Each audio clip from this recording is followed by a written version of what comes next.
Well, hello, Pokemon World. It's SRQ Pokebets. Sadly, it's not Monday. It's Tuesday. Some stuff came up yesterday and we couldn't record, but we're here and we're going to talk about the most recent regional. But yeah, I'm Ryan. And I am Jacob, and we are without Steven this week. He is having fun at John Mayer concert. Nerd. AKA he hates us. Yep, but he'll be back next week. Hopefully. They all say. Well, no, he actually is devoted to do this. Like Cookie was hit or miss, regardless. But so we stopped kicking him while he's down. As Ryan said, we are talking about the last regional of a literal month full of regionals. It's finally over. Holy hell. So we went all across the world. Each of the major regions had at least one regional in March/May. Started in Oceania, moved to North America, to Europe, and now at our final stop, Sao Paulo, Brazil for Latin America. And this was a very interesting regional, to say the least. This top 8 is very weird. It's also very diverse for once, which makes you happy, Ryan. Oh yeah, very happy. And also, we have thank you to Azul, 2 spotting of cheaters while on stream. Why do people cheat on stream? I will never know, but this is funny, and we will talk about them in a bit. It's Greninja Break all over again.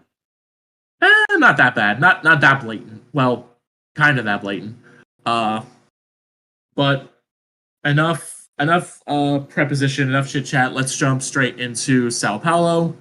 Won by a Mr. Bruno Sermon. Apparently, this is the second Sao Paulo regional he's won in a row. So congratulations to him.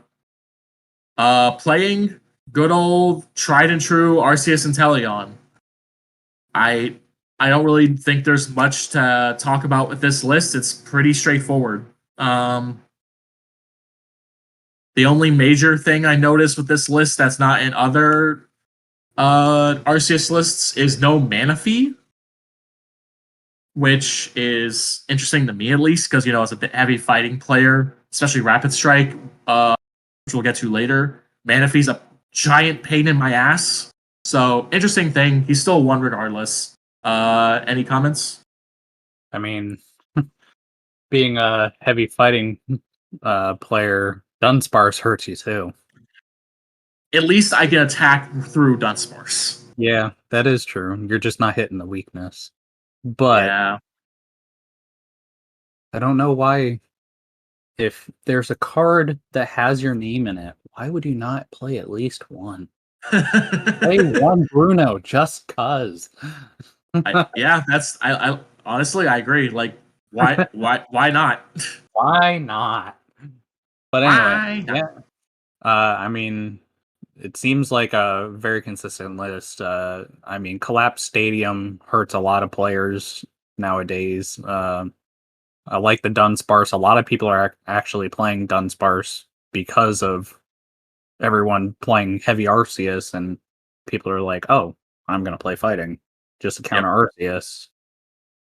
So I think we're gonna see a lot more Dunsparce than Manaphy, but It'll be interesting. Oh, trust me, I have run into my fair share of Dunsparces over the last few days as I've reinstalled PTCGO. And every time I go against an Arceus, they somehow always get the Dunsparce and always get the Manaphy, and I instantly concede because I hate my life. Moving on to second place, Ricardo Pereira Celebroni.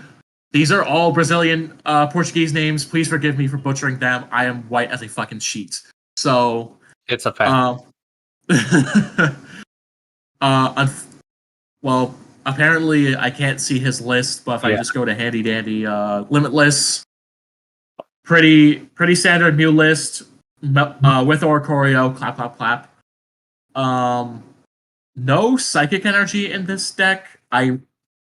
I'm not a fan of these decks that don't run psychic energy. I mean, you don't have to technically, but again, I'm not the biggest fan of it. Well, I hate this deck to begin with, so I'm not really. I'm biased. But yeah, pretty standard Mew. I don't know what else to really say. As long as Oricorio is in it, I clap. Yep, exactly. Moving on to third place, Leonardo Lowry. Say what? Jolteon. Yeah, Jolteon is back.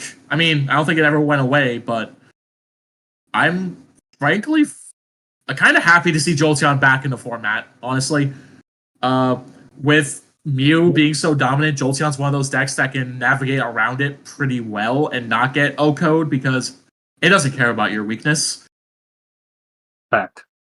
But I like the list. Pretty standard. I know our boy.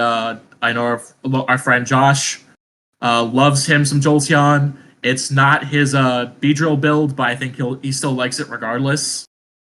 What do you think about the one Judge? I've been seeing like one-os of Judge pop up here and there for the last few regionals. What are you thinking about that? Like I said, if you play Judge, you have to yell it at the top of your lungs. Get everyone's attention in the room, especially at regionals. But all jokes aside, I don't know. Like honestly, it's why a Judge? Like it just doesn't make sense to me because you're limiting yourself to 4 and making your opponent go to 4, but why not just a Marnie? You're gonna get 5 instead of 4. It's probably for like the Malamar matchup, which I feel like this deck eats Malamar alive, like Calamari. But I think it's mostly for that matchup to shut it down. And I think when you're so far ahead, the Judge setting you back doesn't really matter. Also, I would also like to say we do not endorse what Ryan just said. Please do not do that at regionals. You will piss off the judges, and they will not like you. But you will not get kicked out. Yell at the top of your lungs. Yes, but I think you can still get a warning for disruption. Judge. Exactly. Moving on to the only Peruvian player to make top 33. Fabricio Inga Silva, once again playing Mew. I'm pretty sure this is actually almost the exact same list. Actually, I'm wrong. Very similar to the second place list, however, with the inclusion of an echoing horn. For Tower of Darkness, why are Mews running this card? Because it allows you for draw support. Because you're using the Tower of Darkness to discard Tower of Darkness. I suppose. That's what they're using it for, like 100%. How dare the degeneracy of Mew ruin my precious single strike boys.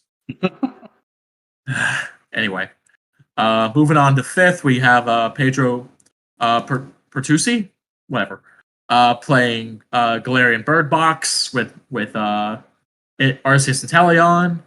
Nothing really special about this deck. This is also the same exact list that 20th place, we'll get to later, also plays. But pretty standard. I mean, Arceus Bird Box, I honestly expect this deck to win one of the regionals moving forward. I think because it hits It hits a lot of the major weaknesses in the format, with the it just does. So I think this deck could be poised for a big weekend eventually. Yeah. Nothing really much to discuss with that one. Moving on to 6th place, with Paulo Anderson Lopez also playing Counterbox, with a few changes, with echoing horns, energy searches, with a Hoopa, with no big Moltres, or there's one big Moltres, with no Bibarel line, which I personally think is a mistake. I think the Bibarel line is kind of low-key broken. But yeah, not much to comment on that. 7th place, Dalton Asheta playing Arceus Urshifu. I really don't know how I feel about this deck at all, if I'm being honest. Yeah, because it's heavy Arceus, and it's not... It just seems so clunky to me. Like, 4-3 Arceus, 2-1 Urshifu, 2-2 Bibarel, 1-1 Crobat VMAX, because fuck you, Mew. 1 done. But yeah. Okay. Ignoring the little issue we just had. Yeah, but powering up the Whimsicott, I mean, you're hitting one with the V-Star Fluffball Star. I mean, you're killing pretty much anything. I mean, as somebody who ran into that several times playing Steven and his Shadow Rider deck, and still won, by the way, get good, Steven. It is very annoying, and you actually never expect it. It's a lot more powerful than I think people are giving it credit for. Oh yeah.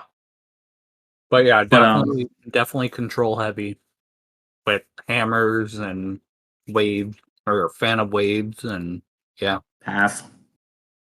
Yep. But yeah, that does it for our top 8. Moving on to other notable decks. In 9th, Ian Anderson Fukuda playing Rapid Strike Urshifu, Galarian Moltres, with Leafeon V-Star and Crobat VMAX. I really wish his list was posted. I am so curious on what this list looks like. Because it sounds like he took Robin's regional winning list and added Leafeon and Crobat to it. So I'm very interested to see where this deck wins. Same.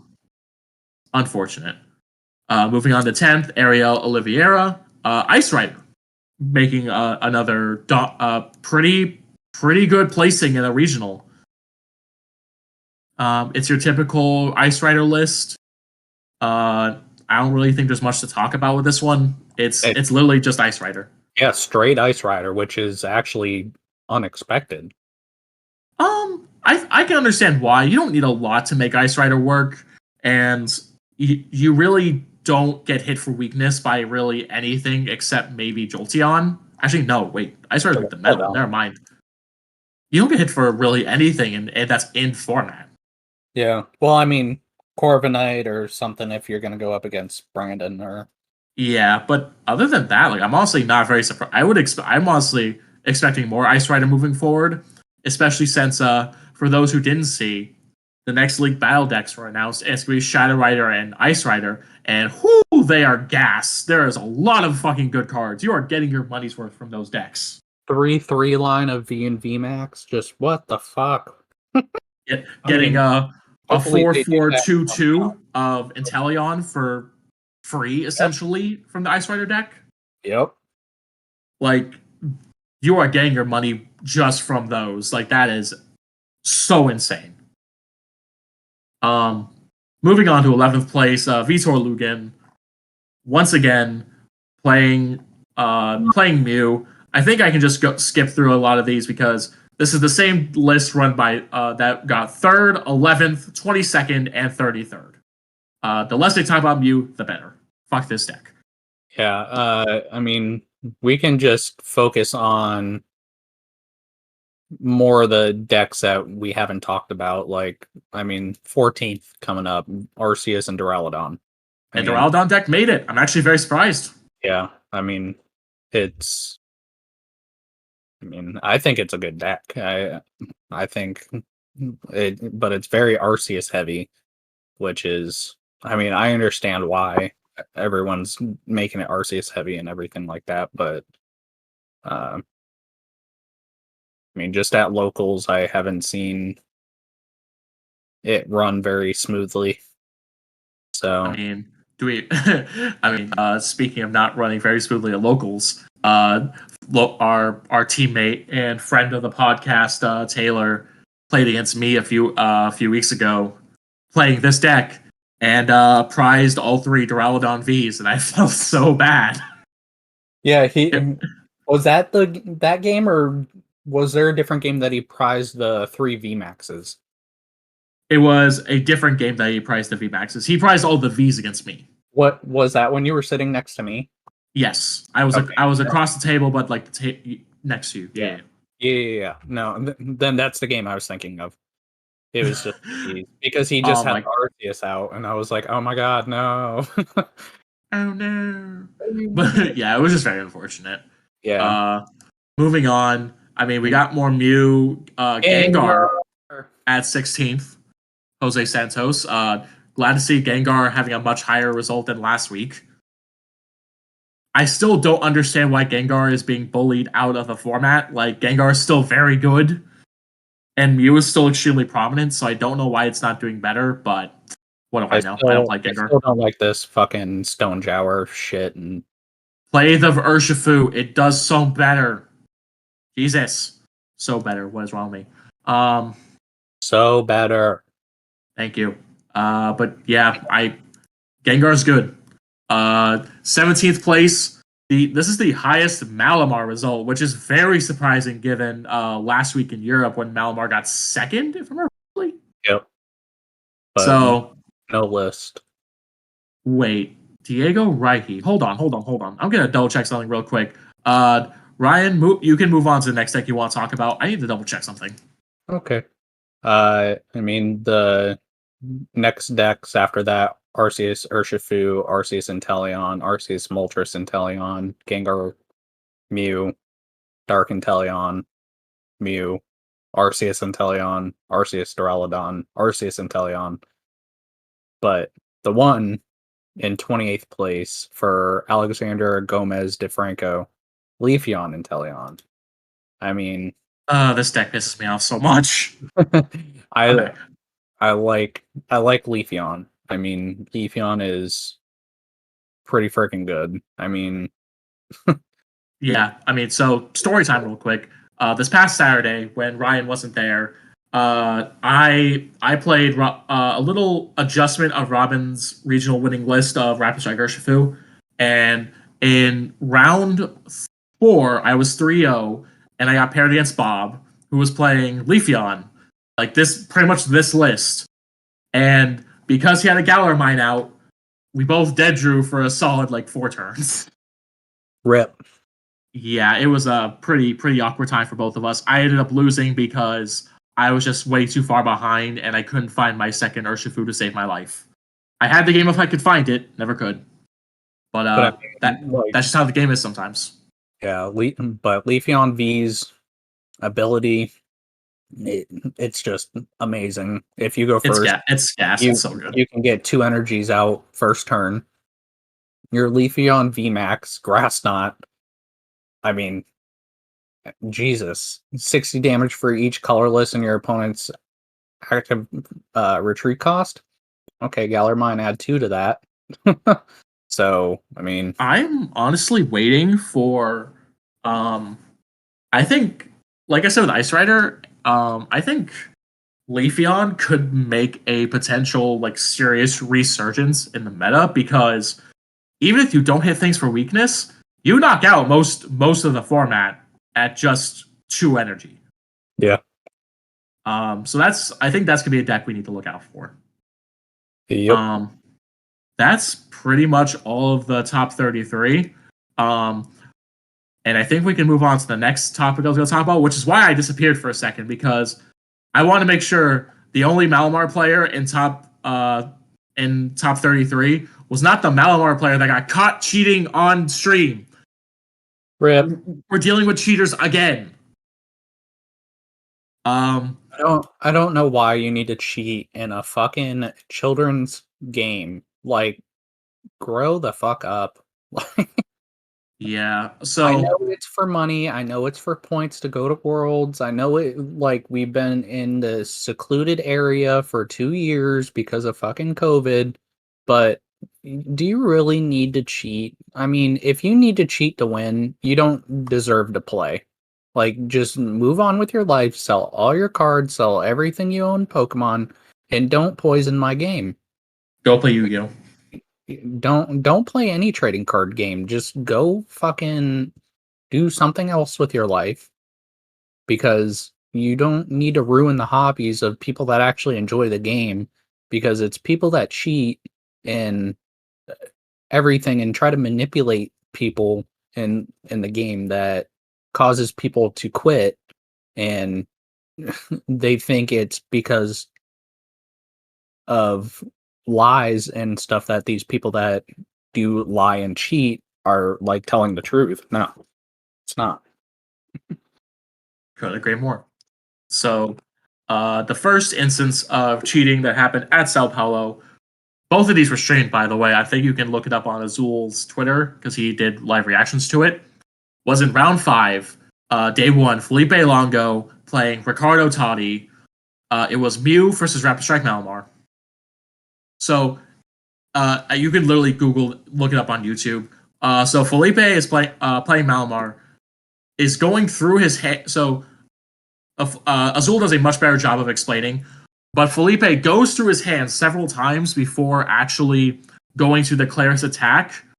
And there's even a little instance where you can see the card that proves he cheats, which is a Shady Dealings Drizzile. Why is this important?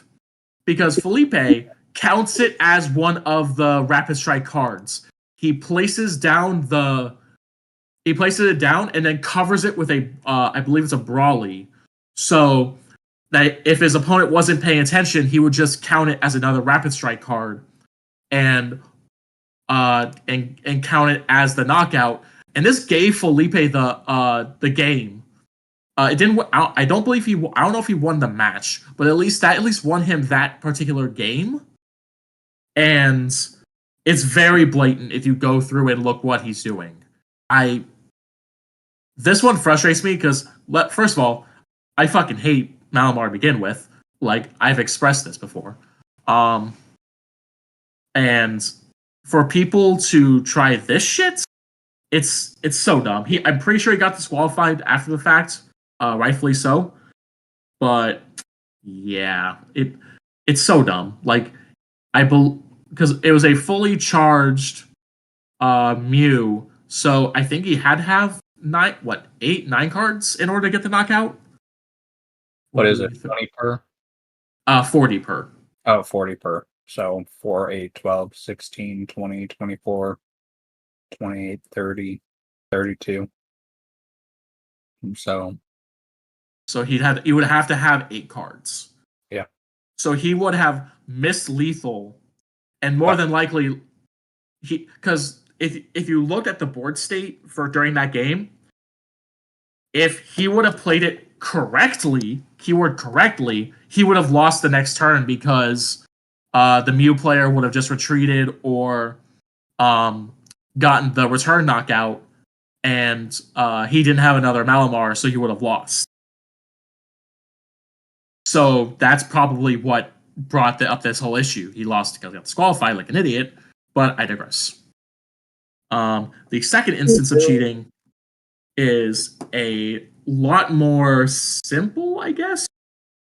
I don't have the video. I don't remember which game this was. I'm too lazy to look through Azul's VODs to figure out which one it was. But basically, it was a Genesect player who Fusion Strike systemed 3 times with only 2 Genesects. This one I think is while stupid, while I think, hey, you should not be able to do that, how the hell do you let this go through? Yep. This one I'm more so, I also blame the opponent and the judges watching. Like, this one is so obvious. This one is the most obvious of any of them. Like, you should not let that go through.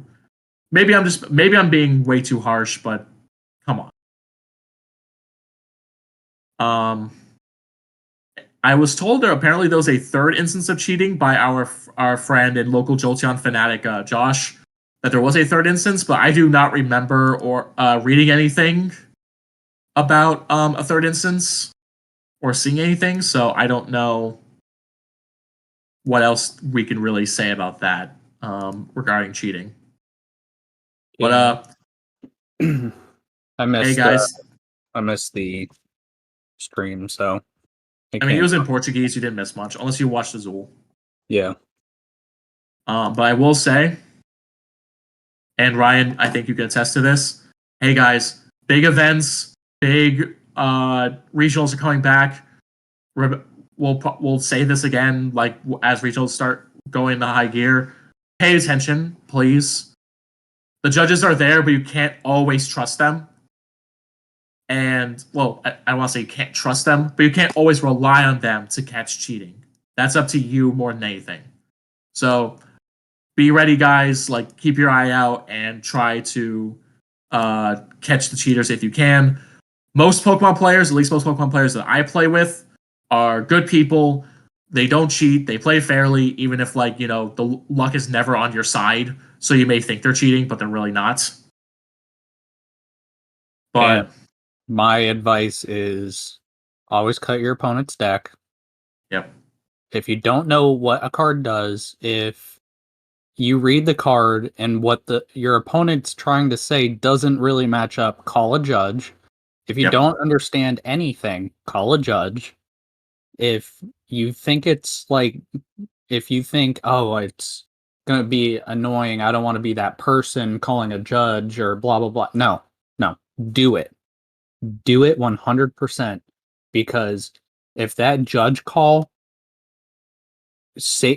can determine game state, and it determines, oh, okay, so reading this card made me think this way. My opponent was saying it was the opposite of how I was thinking, but reading into it, I was starting to believe my opponent, but the judge is saying it how I originally thought it. So, okay, cool. But your opponent's not there to be your friend. Your opponent's there to win. So your opponent is gonna say whatever it takes to win. No one is there to be friendly, or anything. Everyone there is your enemy. No matter, and I say this to even people on my team, even if you're playing against a teammate, call a judge, because, like I said, everyone's an enemy. Everyone's playing for points. Everyone's playing for prize support. Everyone's there for a reason, even if it's just for fun or whatever. But there's a reason why everyone's there. So if you have a feeling in the back of your head, or in your gut or whatever, and you're like, I need to call a judge, or I don't know what's going on, I need help, raise your hand, yell judge as loud as you can, or stand up and get someone's attention, because it could mean a win or a loss if you call someone or not. Yep.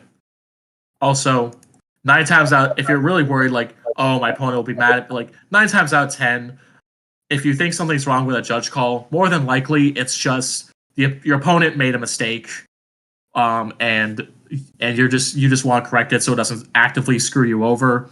If an opponent actually gets mad at you, it's more than likely they're actually cheating and you caught them. At least from my experience. For me, and Ryan knows, I don't cheat. I'm a person, I take a little longer because I'm trying to make sure the card does what's supposed to do. But I have one warning against me ever playing Pokemon, because I made a mistake. Simple as that. I made a mistake. And that's what happens 9 times out of 10 when it comes to judge calls. So, like Ryan said, don't be afraid, guys. It's not a big deal. It was probably a huge mistake. I don't think I have much else to say regarding cheating. Do you have anything else, Ryan? If you like I said, if you cheat, don't play my game. I couldn't agree more. I do this for fun, play with friends, I help out kids. I give my own product away. I buy product for kids. I help tutor kids that want to learn how to play. It's supposed to be a family friendly game, but if you bring in cheating, lying, deception, and start poisoning minds of young kids and saying, "Oh, this is okay if you get away with it," blah blah blah. I've done it 100 times. No, no, no. Don't. There's no room for that in this game. Yep. There's no room for drama. There's no room for any BS. Uh, you know, just if you feel that you need to cheat to win, or you need to bribe someone to win, don't bother showing up for any events ever, because I know everyone that I play with will turn you in a second, because I know I will 100%. The only way I'm not is if you give me the key to the world and I'm like king of the world and you give me infinite money. And okay, I'm banned from Pokemon for life. Oh no, but I'm king of the world, so I don't care. But I can lift my ban if I'm king of the world. I can lift my own ban. but that's not going to happen. So obviously, I'm just going to turn you in, because I haven't had someone try to bribe me before, but I've known people that gotten bribed and accepted and then gotten a ban for it. So I mean, speaking of you and me became friends and started this purely because we met through Pokemon. We met through our mutual friend Clayton. That's just how this game works. That's why I love this game. I love this community.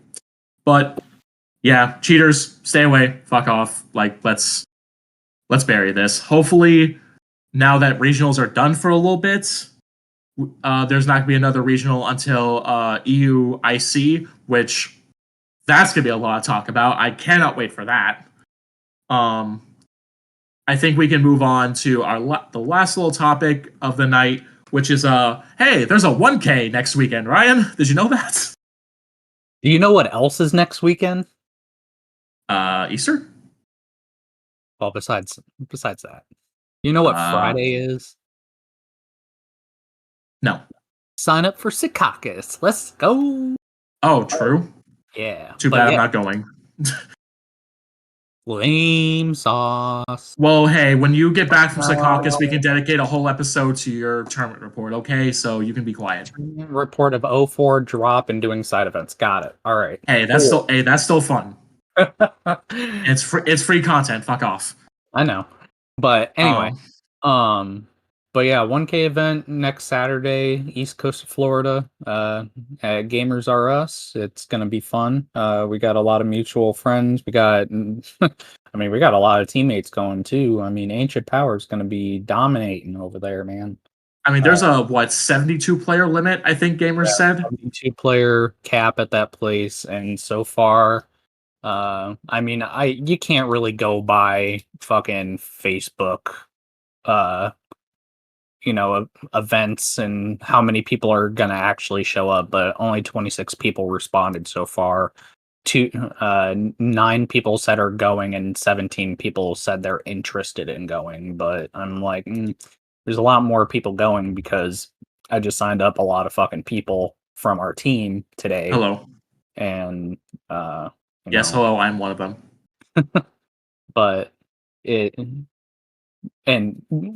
like I said, you're not even one of the people that responded to the event saying you're going or you're interested. So yep. You can't go off that. But Gamers R Us, it's 1K event.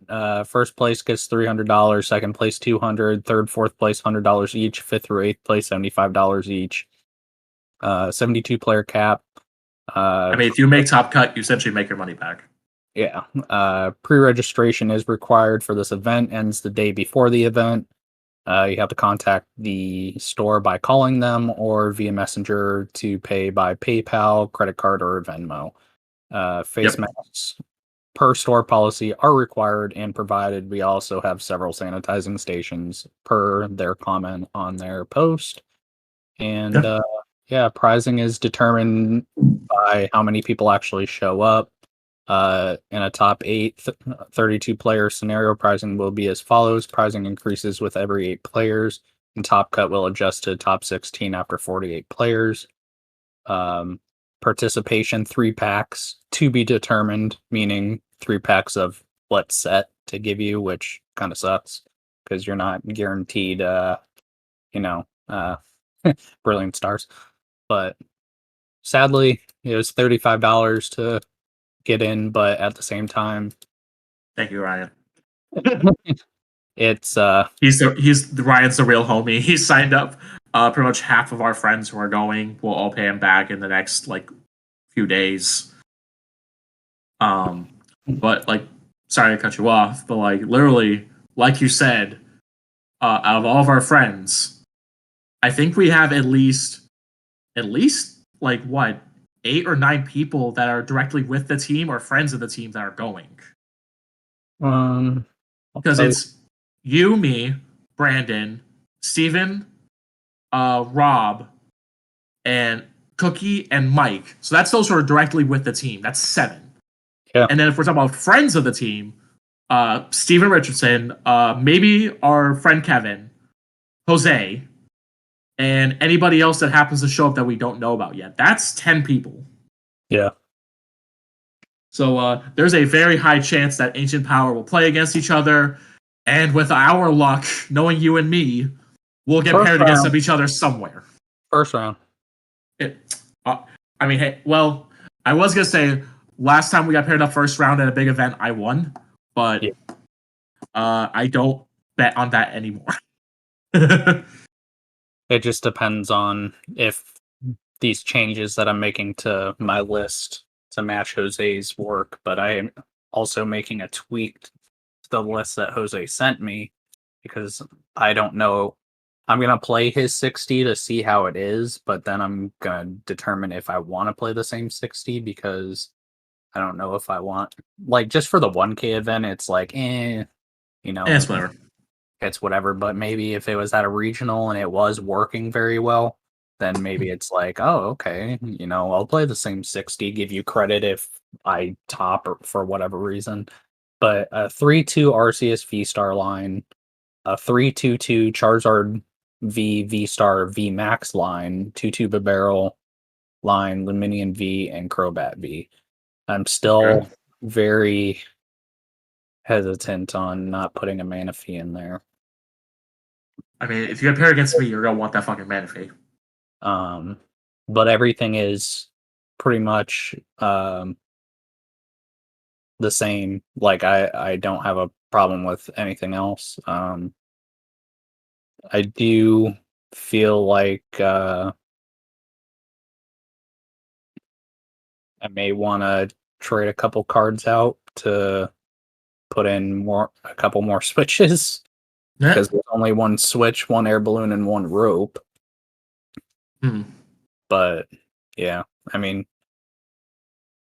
obviously I'm thinking about playing Zard, but I mean, your boy is definitely playing some Urshifu Rapid Strike. I'm so happy this deck is back. I fucking love it. I had so much fun playing it Saturday. So I just want to tell a quick story. So literally this past weekend, played Robin's list, pretty much that one EU, pretty much verbatim minus a few changes. I think I added another quick shooting, I added another Drezile, added Marnie, and then I added another Rapid Strike Energy, and I dropped an Evo Incense. I dropped the Peonia, and I dropped a few other cards I just purely didn't like in the deck. Went 4-1, and it's still a very good deck. I have not played the deck in months, so I'm still rusty with it, but I'm so happy it's back. and that's definitely the deck I'm taking next weekend for sure. True that. And hopefully we'll find out what our friends will be playing. I mean, knowing Brandon, he's probably playing Metal. Steven is going to be playing. I know for a fact he's playing Malamar because he keeps trying to learn it. And Cookie, I think is he taking Sylveon? I have no idea, to be honest. I don't think he's changing his deck. I just forget what he's changing it to. Because I forget too. Sylveon wasn't working for him, but he wanted to change it. I just forget what it was. Speaking of Sylveon, literally, I played against 2 different Sylveon decks on that Saturday, and I beat both. Oh, nice. Yep. Round 1 against our friend Kayla. She was playing the Kecleon, which was a very interesting build. But the fact that Kecleon is weak to fighting, I just killed it pretty easily and won. And then against our other mutual friend Maria, where I took a 5 price turn. Yeah, Rapid Strike is busted. I don't know what Mike's playing. I think Mike has been trying to build a new deck since we keep telling him Mimikyu is bad. Yeah, basically he's probably gonna just ask one of us for a deck. Probably. He can't use my deck because when he played at Darkside, he was using my Charizard deck, and I was like, yeah, no. No, you can use my shitty Raichu deck. Yeah. Because I need to add switches in that thing, but yeah. And then Rob, I don't know what he'll play because he's playing with proxies, and I don't know if he'll get his cards in time. Which means he's gonna have to borrow a deck, or borrow cards, or borrow a deck. Yeah. Steven Richardson. I mean, talking with Jose. I mean, Jose is obviously also playing Charizard with you. I know Steven Richardson was thinking about it, but I don't think he's actually going to play that. I don't think he's also going to play Charizard. I think he's going to play something else. Yeah. And I think that's everybody who's I think that's everybody who's going. What they might be playing. So we'll have a full tournament report in 2 weeks. So after the actual after Easter and after the actual 1K happens, we'll let you know how it goes. Hopefully, last time we did a tournament report, more than one person in our friend group makes top 8. Yeah. So we'll find out. And this event definitely will be way better run. Yeah, 100% instead of it. I mean, granted, it may just be one person being a judge, because I don't know, because I've never been to Gamers R Us. But it's in a closed door setting, and it's only Pokemon, and it's not. I mean, from talking to Steven Richardson last time he went, he said it was very well run. He liked how it was done. I'm like, okay, that makes me feel better. Yeah, instead of TCG Con and being a shit show. Well, hopefully it's better next year. So, I mean, besides that, I think we are good to go on to the cooldown and a little preview for next week. So, remember, so this is to our listeners. Do you remember the 2 weeks we took off because scheduling and Ryan's equipment refused to work? Yep. We tried and failed twice to record a ban list discussion. So hopefully we can maybe do that next week, and we'll have an extra voice in Steven to give his opinion, because I know how you fall, but I think Steven's going to have some interesting takes on the ban list. Yeah, for sure. Because Steven is a mad lad and he likes chaos. So it'll be fun. We'll have Steven back next week, hopefully. But moving on to the cooldown, something awesome outside of the world of Pokemon. I have 2 this week, actually, so I will just go ahead. Well, I'm assuming Ryan might have something, but we'll get to you. The first is, once more time, Magic related, Streets of New Capenna. Previews start literally in 2 days. I cannot wait. It is a Mafia 1920s Art Deco themed set. Um, I'm loving the story. I'm loving what cards are looking like. I think it's gonna be really cool. Um, and for those who are also big into Magic, I think this is gonna be a really good set. And I think people will really enjoy it. And then the other announcement is for our fellow wrestling nerds like me. Um, WrestleMania was this past weekend. Hell of a good show. So happy it came out really well. There are a few parts that pissed me off, but hey, that's just the life of being a wrestling fan. I don't know what else to say. Um, and last night, also Monday Night Raw, for those who also watch and those who know, also pissed me off because it basically invalidated something from over the weekend, but I digress. Ryan, you got something? I'm getting back into streaming and gaming more often, so if anyone's interested in watching that, I'll post my Twitch in the description. Give good old Ryan a follow at I'm trying to pull it up. Where did I find? There it is. Was it Lord Raider 871? 941. Sorry, I forget what numbers. 941. Jeez. Yeah, our zip code in this area. I've popped into your stream before. It's a funny stream. It's a good stream. I think people will like it. Are you when are you gonna start streaming Elden Ring? Are you too pissed off from dying? I'm streamed for 2 hours the other night, and I died probably 100 times. Like literally, my buddy called me in the middle of the stream, and I didn't want to answer, and he kept messaging me, "Answer your phone," and I was like, "Oh my god, okay." So I answered the phone, and he's like, "Hey, do you want to get a blood dagger?" And I was like, "Sure." So he told me how to do it, and I had to jump off this cliff, go to this certain area. But every time so I would jump off the cliff and I would live and I would go. But then after I would die after having to fight this guy, I would respawn and then I would go to jump off the cliff and then I would die. I'm like, why am I dying jumping off the same cliff at the same time? Because he's trolling you. So I'm like, okay. So I literally just kept doing I was like, all right, I'm pissed off. I'm not doing this shit anymore. He had to be trolling you, dude. He had to be. No, it was a legitimate thing. Like you go to this it's like right at the beginning because I haven't gotten past the beginning. Oh my god.